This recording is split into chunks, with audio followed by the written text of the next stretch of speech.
out, and the mast and the sail would go flying over the side of your ship. And I'll explain that in just a second. So, one of the dilemmas of oar-driven ships is what we call the Pythagorean dilemma.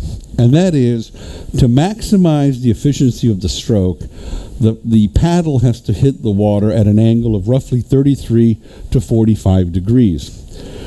And to get that angle, you end up basically with a Pythagorean angle or triangle, which is why we call it the Pythagorean dilemma. In other words, the relationship between the side of the ship, what we call the freeboard, the length of the oar, and the distance between where the oar strikes the water is roughly a 3 to 4 to 5 relationship, or a Pythagorean triangle.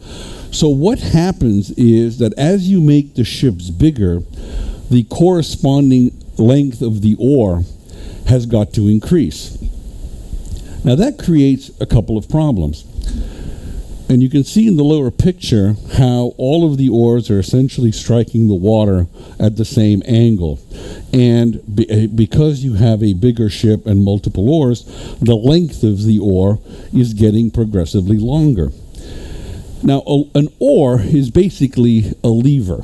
It's something that essentially will maximize the power of the rower to increase the force that is being applied. The longer the oar, the more leverage you have. That's why leverage derives from the word lever. But as the oar gets bigger, it gets heavier.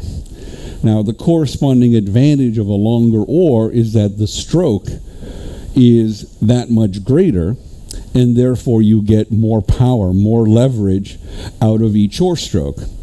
The problem with that is that the oar stroke, regardless of the arc that's being made by the oar, is limited by the arm length of the rowers. So the average arm length of a male is typically between 33 and 35 inches.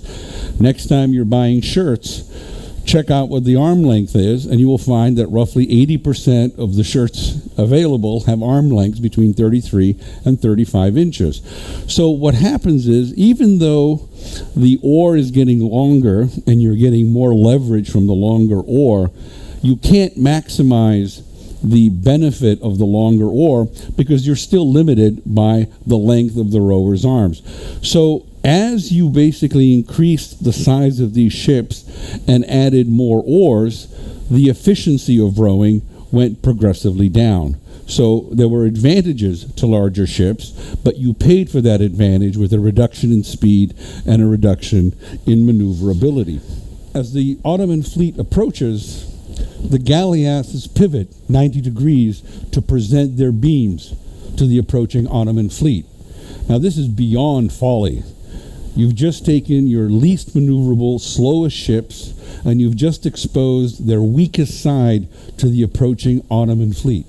Why would you do that? The Ottomans are completely perplexed by this, but they continue their advance. And then, just when it seems that the Ottoman fleet is on the verge of overwhelming these galleasses, the Venetian sailors on the galleasses pull back the canvases covering the deck to reveal a row of artillery, cannons, all primed, all ready to fire. And they fire them all simultaneously at the approaching Ottoman fleet. The first artillery broadside against other ships that had ever happened in the Mediterranean.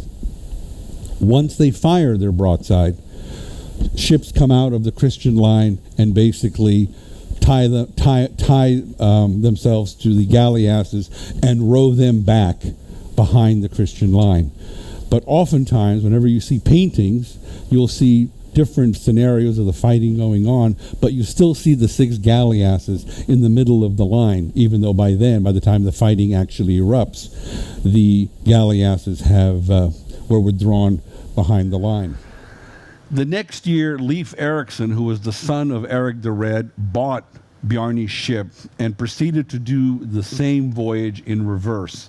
So from Greenland, he sailed up to Baffin Island, and then went down the Labrador coast to the very tip of Newfoundland. And there he established what has been called a colony. The Vikings referred to it as Leifsbudur or Leifsbooth or camp in a place that today is called Anse aux Meadows. We now think that it wasn't so much a colony as sort of the Viking equivalent of a truck stop.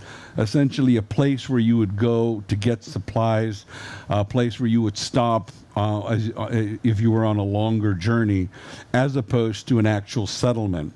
We do know that the Greenland colonies lacked wood, which they could get in North America, and we know they lacked iron, which they needed to forge tools and for other purposes. And in that part of eastern Canada, you can find in swampy areas something called bog iron, which essentially is iron oxide that precipitates in water and forms nodules. And you can actually take those nodules of bog iron and you can use them to make iron tools. It's not a very high quality iron, but in fact it is a source of iron. We're now at the beginning of revolution. Joseph Warren recruits Paul Revere and 40 other riders to alert the militias if the British troops in Boston decide to move into the hinterland. Revere instructs Robert Newman to place signal lanterns in the bell tower of the North Church, one if by land, two if by sea. Now, what exactly that meant? There were two ways for the British to march.